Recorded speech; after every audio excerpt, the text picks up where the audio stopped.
of the kingdom culture espoused by Jesus, Jesus seems to be saying these are countercultural to the world. These are countercultural to the world. And I remember being very challenged by that. I remember being very challenged. What does it mean to be different? What does it mean to live differently? What does it mean to be a Christian? Because what was my biggest fear? My biggest fear is that I would be disadvantaged. And that's what people think, is that if we live according to this rules of Jesus, that the last is first and the first is last, and the most powerful don't necessarily get as much as the least powerful. The most prepared don't get as much as the least prepared. That seems to be countercultural to us. A better place in heaven than some others who are off right now living a life without God. A life where they don't go to church, a life where they don't heed the teaching of the church.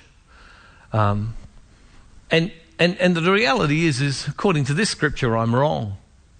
According to this scripture, I'm wrong, is that God has a way of greeting even those who've come last and at the last moment, equally to those who've always walked after him. We don't like that, do we? We want to think that some of us who've paid the price over the long journey, that we will get a better place. But it doesn't puts us into confrontation with what God's asking to us, because we then we see our lives in the light of it. I think it's one of the reasons why so many people have quit on church. Because we Christians who are meant to be living by a different walk, sometimes people can't see us as being any different, our walk as being any different to anybody else's. But what happens if in our communities, what happens if in our places where we are gathered, that we made a decision to live differently, to live according to kingdom values, to live daring, to be radical fanaticals.